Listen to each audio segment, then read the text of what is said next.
रहीम।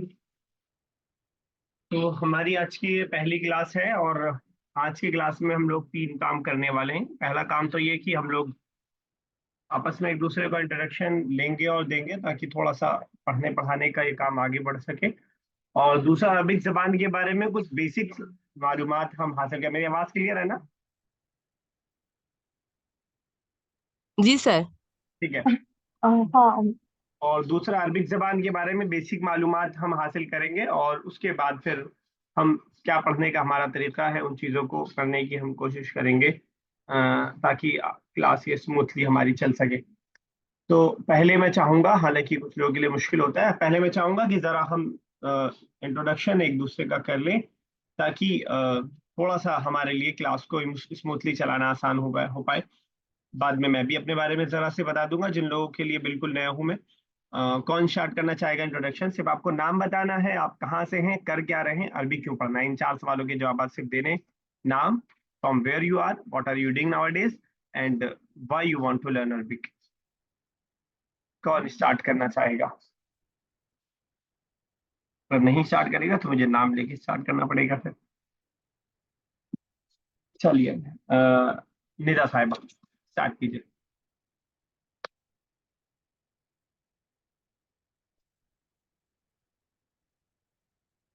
निदा, आवाज जा रही है?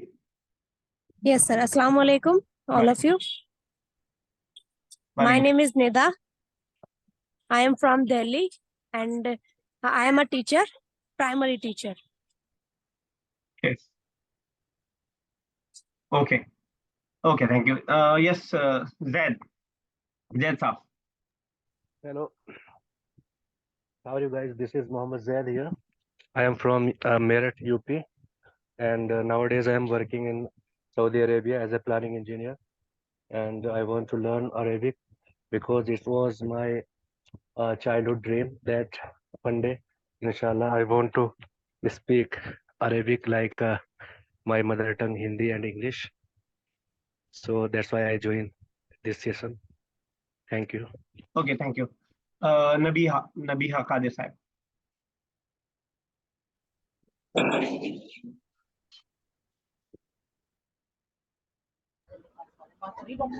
My name is Nabiha Qadir. I am studying in class 9. Today is my first day. Background voice अच्छी खासी, चलिए ठीक है। ओके, यस, बुशा तनवीर साहिबा। Assalamu alaikum warahmatullahi wabarakatuh. वालेकुम। I started studying Quran uh, with tafsir, so it got my interest. I was more interested in grammar and everything to understand a better Quranic recitations and tafsir and tajweed. So it got my interest to learn Arabic first. So that's why I'm here. Jazakallah khair. Thank you. Yes, Abiya Sahiba. Assalamu alaikum. My name is Sabia Khatun. I'm from Kolkata. I want to learn Arabic because I like to knowing language and also I interested language because of I know Hadith and Quran very well. That's why I learn. Okay, thank you. Yes, दिया साहिबा, दिया Suhail. Assalamu alaikum. My name is Dia and I'm from Delhi. और actually Arabic इसलिए सीखना चाहते हैं कि जैसे we all can read Arabic in from Quran, right? तो हम अगर रीड कर सकते हैं तो हमें समझना भी तो चाहिए ना कि वो क्या लिखा है। तो मतलब एक बेसिक लैंग्वेज जो हम रीड कर सकते हैं, तो हमें इतना पता होना चाहिए कि हम उसे पढ़ भी, मतलब समझ भी सके अच्छी तरह। तो इसलिए बस मैं अरेबिक सीखना चाहती हूँ। ठीक थैंक है, you. Thank you, thank you. Yes, Sana साहिबा।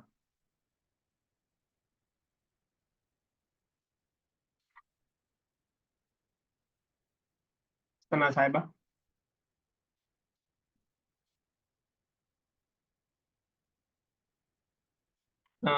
जूम यूजर के नाम से कौन है एक जरा? Okay, okay, I am travelling. Okay, zoom user के नाम से कौन है? माइक ओपन करें भाई, लेफ्ट स्क्रीन पे आपके होगा माइक नीचे एकदम, जहाँ से आपने माइक कनेक्ट किया है वहीं पे आपके माइक के अनम्यूट का बटन आ रहा होगा, वो आप ओपन करेंगे तभी आपकी आवाज आएगी।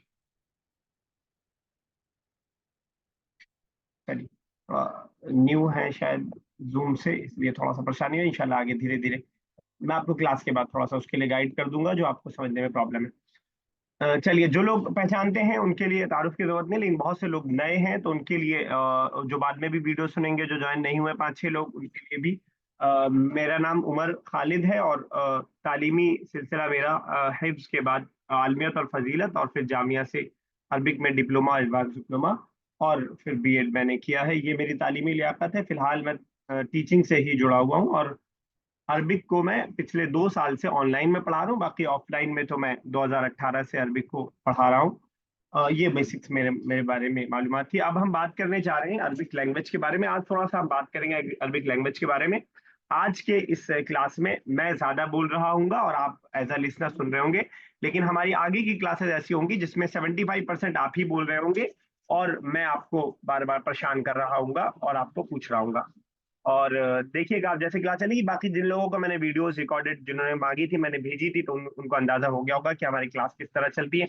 आज जरा सा हम अरबिक लैंग्वेज की इंपॉर्टेंस के बारे में बात करेंगे और उसके बाद फिर इंशाल्लाह क्लास की तरफ, किताब की तरफ इंशाल्लाह बढ़ेंगे। अरबिक लैंग्वेज हमें क्यों पढ़नी है? आप लोगों में से बहुत सारे लोगों ने इस बात को जिक्र किया जो मैं जिक्र करने जा रहा हूँ। क्यों हम सीखना चाहते हैं अरबिक? उसका पहला रीजन तो ये होता है कि ये कुरान की लैंग्वेज है, यानी अल्लाह ताला के कलाम की लैंग्वेज है। इसलिए हमारी ख्वाहिश होती है कि अल्लाह ताला हमसे क्या कह रहा है हम डायरेक्ट समझ सकें, विदाउट ट्रांसलेशन के हम डायरेक्ट समझ सकें। इसी तरह एक और वजह होती है कि प्रॉफिट मोहम्मद सल्लल्लाहु अलैहि वसल्लम की ये लैंग्वेज है और उसलिए हम समझना चाहते हैं। और जाहिर सी बात है कि डायरेक्टली समझने में जो मजा है वो ट्रांसलेशन में नहीं है, क्योंकि अरबिक की एक खासियत ये भी है कि इसको अरबिक में कहा जाता है जवामिउल कलिम, यानी बहुत छोटी बड़ी बड़ी बातों को छोटे छोटे सेंटेंस के अंदर कह दिया जाता है। फॉर एग्जाम्पल एक हदीस है, इन्नमल अमालु बिन्नियात, अमाल का दारोमदार नियतों पर है। अब ये एक छोटी सी हदीस है, लेकिन इसकी एक्सप्लेनेशन में आपको बहुत बड़ी बड़ी एक्सप्लेनेशन, पूरी पूरी किताबें आपको मिल जाएंगी। तो ये बेसिकली जो है प्रॉफिट मोहम्मद सल्लल्लाहु अलैहि वसल्लम का कमाल भी है और अरबिक जबान का कमाल भी है। तो अगर हम डायरेक्टली समझेंगे कुरान प्रॉफिट मोहम्मद की बातों को तो हम ज्यादा उससे रिलेट कर पाएंगे अपने आप को, बिलमुकाबिल ट्रांसलेशन के समझने के, जिसको हम आगे देखेंगे भी कि ट्रांसलेशन में क्या खराबी होती है, क्या चीजें छूट जाती हैं ट्रांसलेशन में। वो फीलिंग्स जो है अरबिक की वो नहीं आ पाती है ट्रांसलेशन के अंदर। अगर वो हम लाना चाहेंगे तो उसके लिए हमें कई अल्फाज इस्तेमाल करने पड़ेंगे अलग अलग उस चीज को यूज करने के लिए। इसी तरह हमारी जो डेली की सलात या दुआ होती है, जब हम मीनिंग नहीं समझ रहे होते हैं तो हमारे लिए उससे रिलेट करना, इमोशनली उससे कनेक्ट होना मुश्किल होता है। फॉर एग्जाम्पल अगर हम नमाज के अंदर दुआ कर रहे हैं और कह रहे हैं अल्लाहुम्मा इन्नी ज़लमतु नफ्सी, अल्लाह मैंने अपने नफ्स पर जुल्म किया, जुल्मन कसीरा, और बहुत ज्यादा जुल्म किया और तेरे अलावा कोई इसको माफ करने वाला नहीं। जब हम ये दुआ कर रहे होंगे और हम समझ नहीं रहे होंगे कि हम क्या दुआ कर रहे हैं, तो हम बेसिकली अपने जज्बात को अपने अंदर वो नहीं ला पाएंगे कि मैंने अपने ऊपर जुल्म किया है। इस बात को हम सिर्फ बोल रहे होंगे जबान से, लेकिन फील नहीं कर पा रहे होंगे। ये बिल्कुल वैसे ही होगा जैसे किसी से हम स्माइल दे करके हम सॉरी बोल रहे हो और हंस करके किसी से बोल रहे हो कि हमें माफ कर दो। ये तभी होगा जब हम डायरेक्टली उस चीज को हम समझ ही नहीं पा रहे होंगे हम क्या बात बोल रहे हैं। इसी तरह मुस्लिम यूनिटी के लिए अरबिक जबान सीखना बहुत अहम है। अभी फिलिस्तीन के जो हालात हैं हमें दिखाई दे रहे हैं, बहुत सारी ऐसी वीडियोस हमारे सामने आती हैं जो हमें जब हमारे सामने आती है तो हम समझना चाहते हैं बच्चा ये जो जो इंतकाल के करीब है क्या बोल रहा है। कभी कहीं वीडियो में हमें नीचे सबटाइटल लिखा हुआ मिल जाता है, कभी नहीं मिलता है, और कभी कोई मीडिया वाला जाकर के कुछ पूछ रहा होता है, हर वीडियो में हमें वो चीज नहीं मिल पाती है। तो मुस्लिम्स के यूनिटी के लिए कि हमारा एक भाई किस दर्द में और उसने अपने दर्द को किस तरह बयान कर रहा है, उसको समझने के लिए भी जबान का समझना हमारे लिए जरूरी है। इसी तरह मुस्लिम्स की जो एक वर्ल्ड है, पूरी जो गल्फ कंट्री है, उसकी खबरें अगर हमें रिसीव करनी है तो उसको रिसीव करने के लिए अरबिक जबान का आना हमारे लिए जरूरी है। वरना हम उन जराए से, उन रेफरेंसेस से हम न्यूज को ले रहे होंगे जहां से वो मैनिपुलेट होकर के हमारे पास आती है, छन्नी लग करके हमारे पास आ रही होती है। तो इसके लिए भी हमारे लिए इसको समझना हमारे लिए जरूरी। एक मिनट जरा।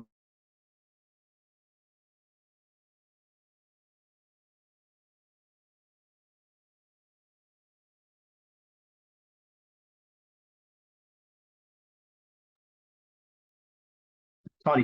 तो इसके लिए भी हमारे लिए अरबिक जबान का सीखना हमारी ख्वाहिश होती है कि हम उसको सीखें। इसी तरह जो है एक बड़ी आबादी दुनिया की ऐसी है जो अरबिक जबान को बोलती है और समझती है। तो अगर हम उनसे कम्युनिकेट करना चाहते हैं, अगर हिंदुस्तान से बाहर हम जाएंगे तो एक बड़ी तादाद है, 6% की पॉपुलेशन, और बड़ी पॉपुलेशन होती है जिसका मतलब कि हर 18 में से एक आदमी ऐसा है जो अरबिक जबान को बोल रहा है और समझ रहा है। तो उनसे अपने आप को कनेक्ट करने के लिए भी हमें अरबी जबान को सीखना पड़ता है। जरा ध्यान में रखिएगा। लास्ट में मैं आप लोगों से पूछूंगा कुछ पॉइंट्स इसमें से, तो इस बात को ध्यान में रख के थोड़ा सा बैठिएगा। उसके बाद ये वही चीज 6% पॉपुलेशन में 22 कंट्रियां उसके अंदर शामिल हैं जिन कंट्रियों के अंदर ये जबान बोली जाती है। यानी अगर इन कंट्रियों के अंदर हम कभी ट्रैवल करते हैं या कभी सोशल मीडिया के जरिए उनसे कनेक्ट होते हैं, तो हम अगर हमें अरबी जबान किसी भी कदर आती होगी तो हम बिल्कुल बेचारे नहीं रहेंगे, या ऐसे नहीं रहेंगे कि हम उनकी कोई बात नहीं समझ पा रहे। और ये अरबी जबान की खासियत भी है कि अगर आप किसी ऐसी जगह भी चले जाएं जहाँ के लोग अरबी नहीं बोलते हैं, उसके बावजूद आप सुनेंगे कि वो सुबहान अल्लाह, माशा अल्लाह या अस्सलाम वालेकुम जैसे अल्फाज अरबी के इस्तेमाल कर रहे होंगे। बगैर सीखे हम इन अल्फाज को इस्तेमाल करते हैं और इन चीज़ों के जरिए हम कनेक्ट कर रहे होते हैं। आप तसव्वुर कीजिए कि आप किसी मेले में गए जो कि इंटरनेशनल मेला है, वहां पे जाकर के आपने अगर सुबहान अल्लाह और किसी बात पे इंशाअल्लाह के अल्फाज को सुना है, तो आपको अपनाइयत सी महसूस होगी। आपको लगेगा कि कोई हमारा ही साथी, हमारा ही कोई भाई या बहन उसमें है जो हमसे कनेक्ट है, जो किसी तौर पर सिर्फ एक लफ्ज के जरिए आप अपने आप को उससे कनेक्ट कर पाएंगे।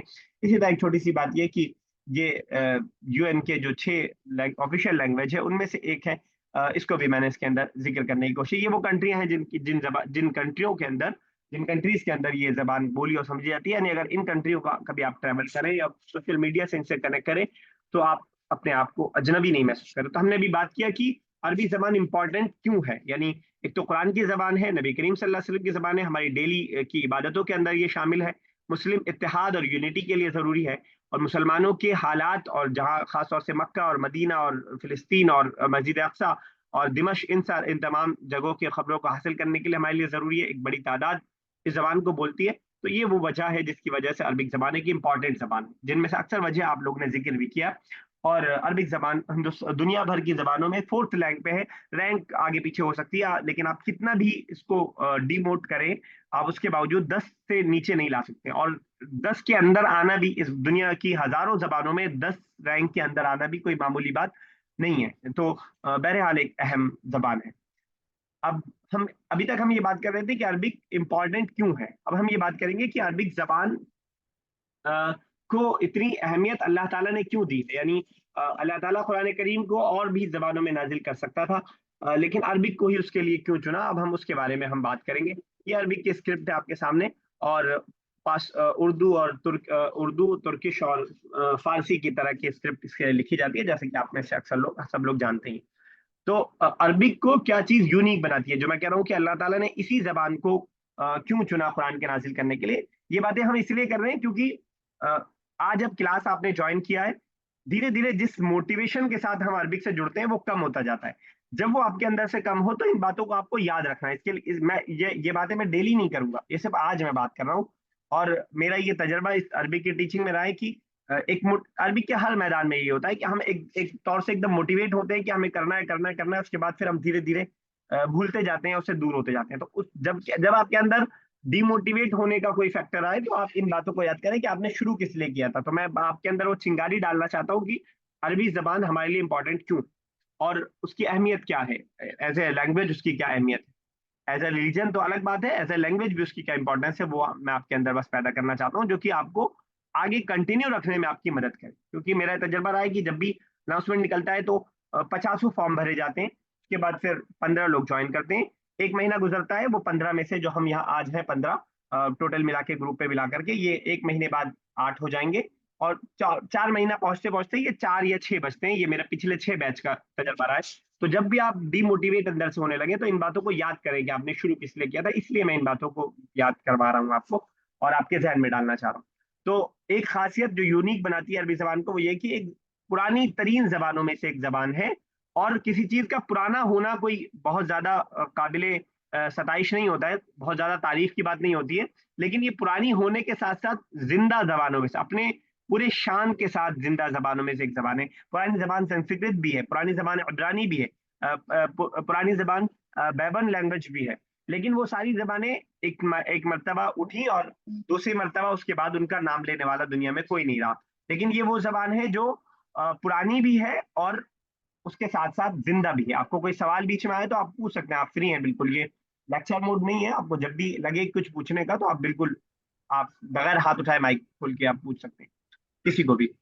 तो ये जबान एक पुरानी जबान होने के साथ जिंदा, 1400 साल तो प्यारे नबी सल्लल्लाहु अलैहि वसल्लम पे कुरान नाजिल हुए हो गया, उससे बहुत पहले की जबान है ये, बल्कि अरब को गर्व था इस जबान के अपने सीखने पर और जानने पर, और यही सरमाया था उनका। तो ये जबान जो है सबसे बड़ी अहमियत इसकी है कि ये बहुत पुरानी जबान है। मतलब अब इसके लिए जाहिर सी बात है बहुत से रीजन हो सकते हैं इसके जिंदा रहने के। एक बहुत बड़ा रीजन ये है कि अल्लाह ताला ने इसको कुरान के साथ जोड़ दिया है कि अफ्रीका में जंगल में रहने वाला एक इंसान भी इसको पढ़ता है और रीडिंग कम से कम कर लेता है। अमेरिका में रहने वाला है कोई अंग्रेज भी उसको बोलता है। हिंदुस्तान के किसी गाँव में रहने वाला एक जो है बच्चा 10 साल का भी उस जबान को पढ़ सकता है और कम से कम जो है रीडिंग उसकी कर सकता है। तो इस वजह से जिंदा जबानों में से एक जबान है। और उसके अलावा जो चीज को खास बनाती है इसकी रिच वोकेबलरी इसको खास बनाती है। इसके अंदर जबान के अंदर अल्फाज बहुत ज्यादा है। एक तहकीक के मुताबिक 12.3 मिलियन वर्ड्स हैं। एक तहकीक है, कुछ ज्यादा कम हो सकता है, आपको अलग अलग रिसर्च में अलग अलग मिल सकता है, लेकिन ये जो मशहूर जबान है यानी अंग्रेजी जबान उसके मुकाबले में बहुत ज्यादा है। आप विकिपीडिया वगैरह में देखेंगे तो इंग्लिश के अल्फाज जो है 3 मिलियन तकरीबन दिए, तो उसका तकरीबन 4 गुने अल्फाज हैं ये। तो एक रिच जबान है, एक चीज के लिए कई अल्फाज इस्तेमाल किए जाते हैं, जैसे कि हम आगे मिसाल के जरिए देखेंगे भी। और आपने मुशाहिदा भी किया होगा कभी इस चीज का। तो जैसे मिसाल के लिए मैंने आपके सामने एक रखा है एक वर्ड लॉयन। लॉयन के बारे में यहाँ इंग्लिश के बहुत सारे एक्सपर्ट मौजूद हैं। इंग्लिश में लॉयन के लिए क्या कोई बता सकता है? कोई और वर्ड आता है? लॉयन के बच्चे की बात नहीं कर रहे हम, सिर्फ लॉयन की बात कर रहे हैं। एनीबडी? असद। इंग्लिश में नहीं सर, नहीं आता। नहीं आता। इंग्लिश तो में तो नहीं आता। नहीं आता तो इंग्लिश में एक वर्ड हो सकता है हम लोग के इल्म ना हो, पुराने जमाने में एक और वर्ड हो, एक आध वर्ड मौजूद हो। लेकिन अरबिक जबान सिर्फ लॉयन के लिए 17 वर्ड्स जो मैंने एक रिसर्च में देखा है मौजूद है। उससे ज्यादा हो सकते हैं, लेकिन 17 वर्ड्स तकरीबन सिर्फ लॉयन के लिए बोला और सुना जाता है। अब जरूरी नहीं है कि ये सारे वर्ड्स हमको याद करने हैं, ये चीज जबान को मुश्किल बना देती है। ये सारे वर्ड्स मुझको भी याद नहीं है, मुझको इनमें से सिर्फ 3-4 वर्ड्स याद हैं जो यहाँ आपके सामने लिखे हैं। ये अल्फाज मुझे याद है, लेकिन ये 7 वर्ड्स मैंने मिसाल के तौर पर आपके सामने रखा है जो सिर्फ लॉयन के लिए बोला जाता है। मैं आपको बताना ये चाह रहा हूँ कि ये एक रिच जबान है, बहुत ज्यादा अल्फाज अपने अंदर रखती है। उन सारे अल्फाज का जानना हमारे लिए जरूरी नहीं है, लेकिन ये जबान को अहम बनाता है कि कितनी ज्यादा वोकेबलरी इसके अंदर मौजूद है। इसको इस बात को बस मैं यहाँ पे आपको सामने साबित करना चाहता हूँ। उसी तरह एक खासियत जबान की यह है कि इस जबान ने बहुत सी जबानों पे जो है अपना असर डाला है, अपना इन्फ्लुएंस डाला है, चाहे वो उर्दू जबान हो, चाहे अंग्रेजी जबान हो और फारसी जबान हो। इस तरह बहुत सारी जबानों पर इस जबान ने अपने अल्फाज दिए हैं। और अरबिक जबान इस मामले में समझ लीजिए कि सिर्फ देने वाली जबान है, लेती कम ही अल्फाज है। कोई लफ्ज उसके अंदर आता है तो उसको वो अपने जबान में ढाल करके ले लेती है। जैसे हम देखते हैं उर्दू में मोबाइल को, एम्बुलेंस को, सिम कार्ड को वही बोला जाता है जो इंग्लिश में बोला जाता है, लेकिन अरबिक ऐसा नहीं करती है। अरबिक उसको ट्रांसलेट करती है, उसके बाद मोबाइल को वो जवाल बोलती है। तो इस तरह अलग अलग अल्फाज के अलग अलग वर्ड्स को इजाद करती है, वो तैयार करती है, डिस्कवर करती है। लेकिन इसने दिए बहुत सारे अल्फाज है। कुछ मिसाल आप देख सकते हैं। इंग्लिश का एक वर्ड है कॉटन। कॉटन हम बोलते हैं रुई के माने में यूज होता है। ये अरबिक के वर्ड खुतुन एक वर्ड इस्तेमाल होता है जिसके मतलब रुई का होता है, उससे बना है खुतुन। इसी तरह बहुत सारे अल्फाज यहाँ आपके सामने लिखे हैं। अल्कोहल है, कॉफी है, कहवा कहवा बोला जाता है कॉफी को अरबिक में, उसी से कॉफी का वर्ड ये बना है। तो इस जबान ने दूसरी जबानों को बहुत सारा इन्फ्लुएंस किया है, बहुत सारे वर्ड्स दिए हैं, बहुत सारे फ्रेजेस दिए हैं वर्ड्स के अलावा। तो ये एक खासियत इस जबान की है जो इसको खास बनाती है। बल्कि उर्दू में तो आप देखेंगे कि बहुत सारे अल्फाज आप अरबी में पढ़ेंगे अपनी किताब के अंदर, आने वाली किताब के अंदर, और आप कहेंगे कि ये अरबी का लफ्ज है, ये तो हम इसको उर्दू का समझते थे अभी तक। वो हमारे लिए बहुत ईजी हो जाता है क्योंकि उर्दू हम बोलते हैं और बहुत सारी खबर है या उसके अलावा आलिम आलिम है और आलम है दुनिया के माने में, और रब है। ये सारे वो अल्फाज हैं जो उर्दू में हम इस्तेमाल करते हैं और अरबी के अल्फाज है और अरबी ने दिए हैं अल्फाज उर्दू को। इस तरह एक खासियत अरबी की जो इसको खास बनाती है वो ये है कि इसके अंदर रूट वर्ड्स बहुत हैं। रूट वर्ड्स यानी एक वर्ड से बहुत सारे वर्ड्स बनते हैं। हालांकि ये बात हर जबान में होती है, ये अरबी की इसमें खास नहीं है, लेकिन अरबी की खास बात ये है कि इसमें बहुत ज्यादा है। यानी एक लफ्ज से आप 50 अल्फाज अलग अलग आप बना लेंगे। फॉर एग्जाम्पल मैं अगर आपको मिसाल देना चाहूँ तो इल्म का एक वर्ड है, इल्म के वर्ड से आलिम बन जाता है, ठीक है। इसी से मालूम बन जाता है, मालूम का वर्ड भी इसी से बना है। इसी से आलम का वर्ड बनता है, इसी से जो है आलम झंडे को कहा जाता है, आलम का वर्ड बनता है। तो एक एक वर्ड से आप 50-50 अल्फाज निकाल सकते हैं, ये खासियत है। यानी एक रूट वर्ड आपने याद किया, उस रूट वर्ड से आप कायदे और रूल के हिसाब से अलग अलग अल्फाज आप बनाते जाते हैं। ये अरबी जबान की एक बहुत बड़ी खासियत है। मैंने बताया कि और जबानों में भी ये चीज मौजूद है कि एक रूट वर्ड से कई अल्फाज आते हैं, लेकिन जितना ज्यादा वैरायटी ये पैदा कर देती है एक लफ्ज से, और जबानें पैदा नहीं करती। आप इम्पोर्टेंट से इम्पोर्टेंस या उसके अलावा एक आध वर्ब वगैरह बना लेंगे, उससे ज्यादा आप नहीं बना पाएंगे। लेकिन अरबिक इस माने में बहुत ज्यादा वाइड है और बहुत ज्यादा अल्फाज को अपने अंदर रखती और बनाती। उसके अलावा बहुत सारी अहमियत है जो मैंने जरूरी समझा वो आपके सामने पेश किया। अभी तक हम बात कर रहे थे, हमने पहले बात किया कि अरबिक जबान की इंपॉर्टेंस क्या है। फिर हमने बात किया कि अरबिक जबान यूनिक किन किन मानों में है, किन मानों में दूसरी जबानों से अलग है। ये हमने 2-3-4 पॉइंट याद बात किया। अब हम एक चीज बहुत अहम बात करने जा रहे हैं कि अरबिक के वैरायटीज क्या है। ये भी समझना बहुत जरूरी है अपनी क्लास को समझने के लिए। तो बेसिकली 3 पार्ट में डिवाइड है अरबिक। एक है क्लासिकल अरबिक। क्लासिकल अरबिक का मतलब ये है, यानी हर जबान क्लासिकल में और मॉडर्न में डिवाइड होती है। उर्दू भी, इंग्लिश भी एक क्लासिकल इंग्लिश होती है, एक मॉडर्न इंग्लिश होती है। वैसे अरबिक भी डिवाइड है। तो क्लासिकल अरबिक के मतलब आप समझ रहे होंगे कि पुराने जमाने में इस्तेमाल होने वाले अल्फाज या पहले दौर में इस्तेमाल, जो अब थोड़ा तब्दील हो गए, उसको हम क्लासिकल अरबिक कहते हैं। गोया कुरान के बहुत सारे अल्फाज आपको ऐसे मिलेंगे जो आपको समझने के लिए पुराने जमाने के शायरों को आपको समझना पड़ेगा, तो वो क्लासिकल अरबिक के अंदर आता है। दूसरा है मॉडर्न अरबिक, जो आज के दौर में इस्तेमाल हो रहा है। आज का कोई आप अरबिक का न्यूज चैनल आपको लगा के देखेंगे, कोई अरबिक का न्यूज़पेपर आप देखेंगे, अरबिक की कोई फिल्म आप देखेंगे, कोई सीरियल देखेंगे, तो उसके अंदर जो अरबिक यूज हो रही है वो मॉडर्न अरबिक यूज हो रही है।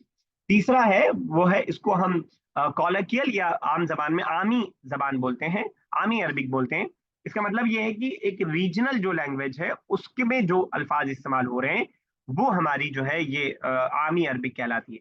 हम अपनी इस क्लास के अंदर मॉडर्न अरबिक पे फोकस करेंगे और थोड़ा सा हम क्लासिकल अरबिक को लेंगे, लेकिन आमी यानी कॉलोकियल अरबिक पे बिल्कुल भी हम बात नहीं करेंगे, उसके बारे में बिल्कुल डिस्कस नहीं करेंगे। उसकी वजह मैं आपको बताता हूँ।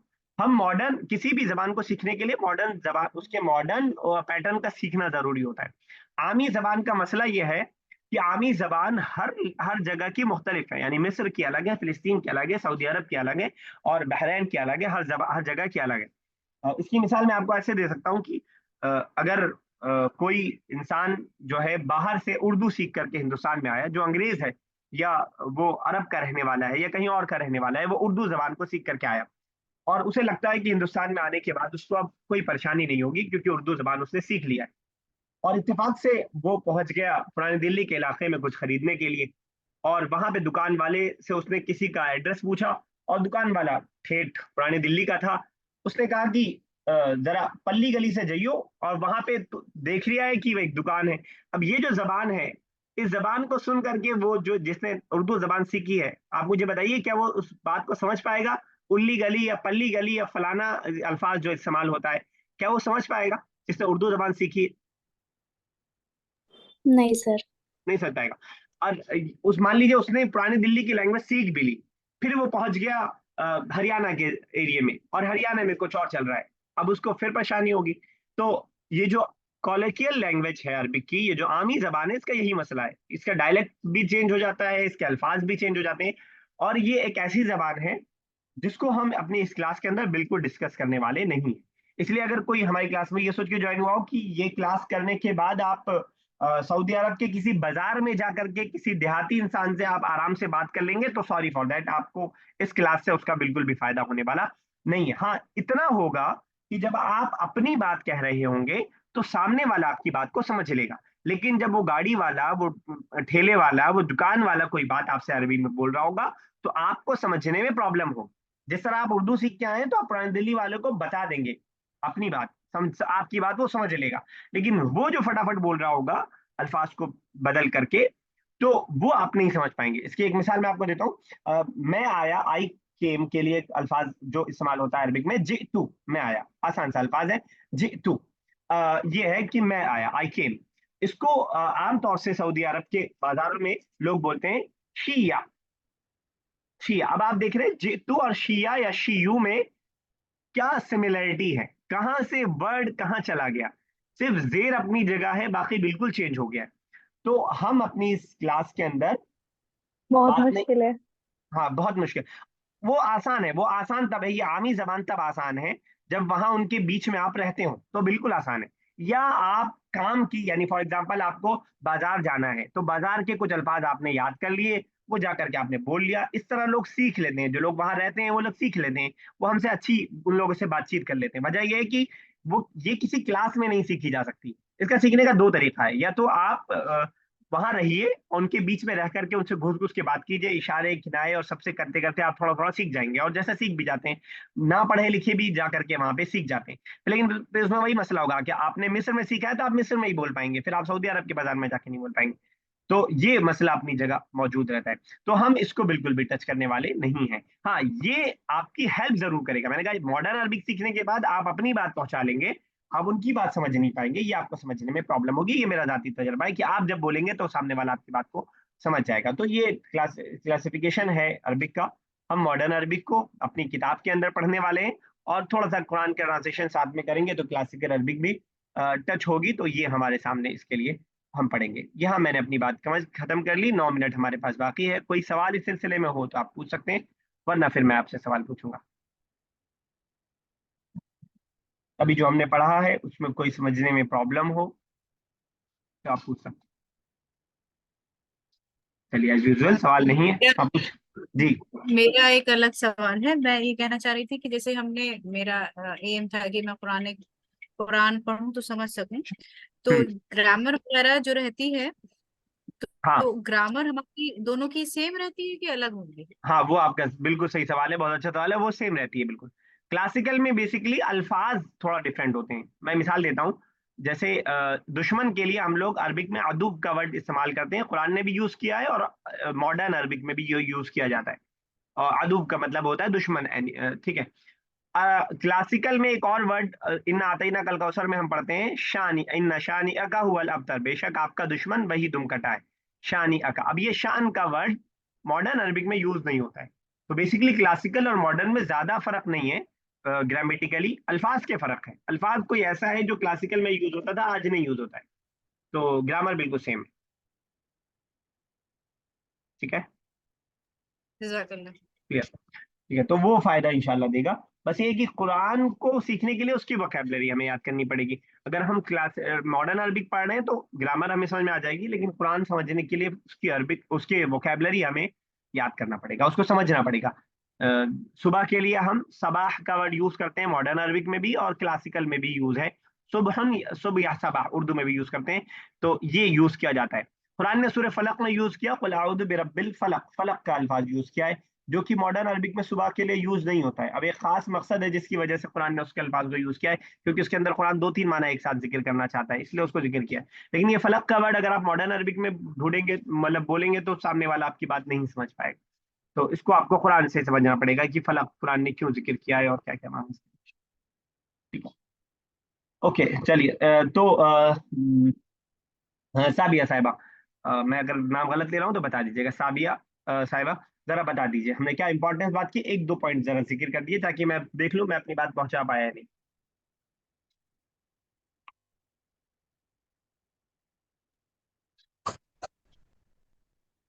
सर, आपने बताया कि अरबिक लैंग्वेज की इम्पोर्टेंस क्या है, ये 22 कंट्री में यूज होते हैं, और अरबिक लैंग्वेज हम सबको जानने चाहिए, और इसकी जो वोकाबुलरी होते हैं उसकी बहुत ही अहमियत होती है। क्योंकि जैसे हम अरबिक इंग्लिश में एक वर्ड मिलते हैं, लायन के आप बताए थे, हम ग्रामर में अरबिक में इसकी बहुत सारे अल्फाज पाते हैं, इसलिए इस लैंग्वेज को यूनिक मानते हैं ठीक है, ठीक है, सब। ठीक। Very good. यस निदा, कुछ पॉइंट आप भी जिक्र कर दें।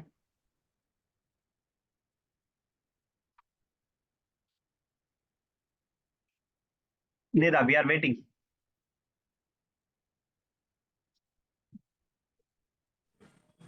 Sorry, sir. Today I am not able to speak. चलिए, ठीक I am really है। sorry लेकिन for एक that. बात समझ लीजिए कि मैं बहुत परेशान करता हूँ, इसीलिए जो ठोस होते हैं वही टिक पाते हैं, बाकी भाग जाते हैं, No, क्योंकि no, no, sir. It's only today. ठीक है, ओके, ठीक है, ओके।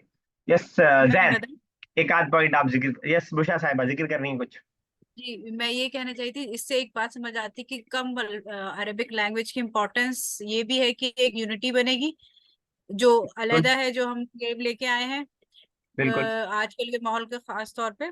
और हम्म, दूसरी बात ये कि उसकी खूबी खासियत ये है कि हम कम अल्फाजों में ज्यादा बात बोल देते हैं। जी और जी। तीसरी बात मेरे जो समझ आई कि ये कि हमको मतलब जो ट्रांसलेशन पढ़ना और उसको अपनी लैंग्वेज में पढ़ने में बहुत फर्क आता है, तो उसकी खूबसूरती उसी लैंग्वेज को पढ़ के है। तो मैं जी ये ठीक तीन है, मेन बात। Excellent, thank you. और कौन कोई जिक्र कर रहा है पॉइंट?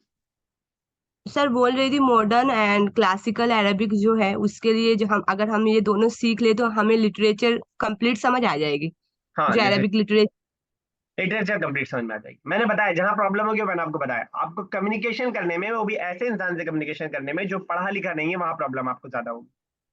कोई अगर जी सर। स्कॉलर कोई बात बोल रहे हैं तो वो आपको समझ में आएगा बिल्कुल क्लियर कट। लेकिन और सर जो अरबिक की तारीख की किताब नहीं होती है वो। हाँ, बुक्स वाली अरबिक आपकी स्टैंडर्ड में ही होती है हमेशा, वो कभी भी आमी जबान में नहीं होती। Thank you sir. वो आप उर्दू के भी मिसाल से समझ सकते हैं। आप कलकत्ता की हैं शायद, है कलकत्ता से हैं आप? जी सर। तो उर्दू में अगर कोई जबान में कोई किताब कलकत्ता में लिखेगा, वो खाली उर्दू होगी या उसके अंदर यानी बंगाली की मिलावट होगी जो हम जैसे बोलते हैं, जी।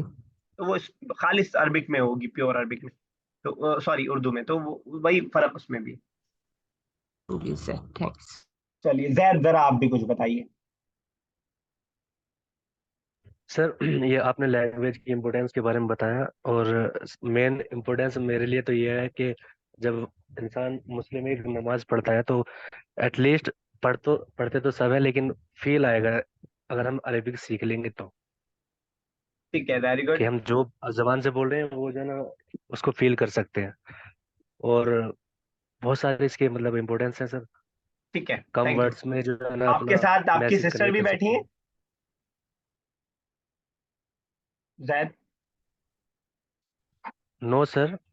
अच्छा, अच्छा, वो सॉरी, आप दूसरे जैद हैं, ठीक है, सॉरी मैं। यस, जिया साहिबा, आप भी कुछ और रोशनी डालें। मैंने ये नहीं नहीं मैंने ये सीखा इसमें कि मतलब अगर हम क्लासिकल और मॉडर्न अरेबिक सीखते भी हैं तो उससे हम मतलब ये जो आर्मी रीजनल लैंग्वेज वाली जो अरेबिक है उससे हम कॉम्पिटिट नहीं कर सकते। मतलब उस लेवल की नहीं होगी, पर हाँ हमें जो भी बेसिक चीजें हैं और जो भी स्टैंडर्ड चीजें होंगी वो समझ में आएंगी। ठीक है, ठीक है, थैंक मतलब यू। पढ़ना, सुनना, मतलब समझ में आएगा कि हम अपनी अपनी बात उस तक इंसान तक पहुंचा सकते हैं जो सिर्फ अरेबिक लैंग्वेज जानता है। ठीक है, ठीक है। चलिए, तो ये थी बात। 2-2.5 मिनट बाकी है, 40 मिनट बाद मीटिंग कनेक्ट डिस्कनेक्ट हो जाती है। कल इंशाल्लाह स्टार्ट करेंगे। ये बुक है हमारे सामने, और ये जो बुक 2 है, आसान, बुक 1 जो है इसके लेसन 2 से हम स्टार्ट करेंगे। बहुत आसान सी बुक है ये, बुक 1 जो है। बुक 2 में जाके थोड़ा सा डिफिकल्टी आएगी। बुक 1 के लेसन 7-8 तक तो कोई प्रॉब्लम नहीं होगी। सिर्फ एक प्रॉब्लम आपको होगी, वो सबको होती है, कि नए वर्ड्स की वोकैबुलरी, और उसका कोई शॉर्टकट नहीं है। उसके लिए मैं आपकी कोई हेल्प नहीं कर सकता हूँ कि दरवाजे को क्या कहते हैं, घर को क्या कहते हैं। उसके लिए कोई भी टीचर आपकी कोई हेल्प नहीं कर सकता। उसके लिए आपको ही कुछ प्लान बनाना होगा, कुछ चिट्स बनानी होंगी, कुछ और तरीका इख्तियार करना होगा, कुछ स्क्रीनशॉट लगाने होंगे, जिससे आप वोकैबुलरी को मजबूत कर पाएं। तो इस बुक के अंदर बेसिकली आप वोकैबुलरी को ही मजबूत कर रहे होंगे, और मैं ट्रांसलेशन आपसे ही करवाऊंगा, और आप इंशाल्लाह कर पाएंगे, और मैं आपकी हेल्प करूंगा इंशाल्लाह धीरे धीरे। एक तो हम ये पढ़ेंगे, और दूसरा साथ में हम कुरान की छोटी छोटी सूरतों का ट्रांसलेशन सिर्फ स्टार्ट करेंगे। और मैं जरा खोल दूं, उसके बाद उसको समझना थोड़ा सा इजी होगा। यानी लास्ट की जो 10 सूरा है उसको हम क्लास के लास्ट में सिर्फ 10 मिनट के लिए उसको पढ़ेंगे हम। अ, और उसमें हम तफसीर नहीं पढ़ेंगे कि किसके बारे में मुफस्सिरीन क्या कहते हैं। हम सिर्फ ट्रांसलेशन पढ़ेंगे, हम सिर्फ अल्फाज को देखेंगे कि कुल का क्या मतलब है, हुवल्लाहु अहद का क्या मतलब है, उसको हम देखेंगे बस। और इन 10 सूरतों के लास्ट के 10 सूरतों को करने के बाद हदीस के ऐसे ही छोटे छोटे टुकड़े का हम ट्रांसलेशन करेंगे। अगली क्लास जब हमारी आ रही होगी तो हम पिछले को रिवाइज थोड़ा सा साथ में करते रहेंगे। और मैं आपसे पूछता रहूंगा, इससे हम सुनने वालों का भी रिवीजन होता रहेगा और आपका खुद का भी रिवीजन होता रहेगा। आप बता पाए ना बता पाए कोई मसला नहीं है, उसमें कोई तकल्लुफ की बात नहीं है कि आपसे मैं 10 बार पूछूं उसमें से आप 8 बार ना बता पाए, लेकिन आप जमे रहें, ये आपका बस आपसे मेरी गुजारिश है। क्योंकि जो आज आपका जुनून है वो अगर आपका बाकी रह पाता है तो आप बाकी रह पाएंगे, जैसे कि बहुत से लोग बैच से बाकी रह पाते हैं। और अगर आप आज का जो जुनून है वो बाकी नहीं रहा तो आपके लिए मुश्किल होगी। आज मैंने ज्यादा बोला है, लेकिन कल की क्लासेस के इंशाल्लाह आप लोग ज्यादा इस्तेमाल कर रहे होंगे। इंशाल्लाह कल से हम लेसन नंबर 2 से स्टार्ट करते हैं, क्योंकि क्लास डिस्कनेक्ट होने जा रही है तो आज स्टार्ट करना पॉसिबल नहीं है। ठीक है सर जी। सर ये पीडीएफ लुगातुल अरबिया है? हाँ, मैंने ये पीडीएफ जो भेजी है वही वाली है। मैम सर दुरुसुल लुगातुल अरबी है ये नहीं ये नहीं किताब? नहीं, ये किताब ये है आपके सामने, ये न्यू अरबिक कोर्स। सर जैसे लग रही है। दुरुसुल लुगा नहीं। ठीक है, उससे बेहतर है, आसानी के साथ सिखाने वाले। दुरुसुल लुगा भी मैंने पढ़ी है और ये भी है, ये ज्यादा बेहतर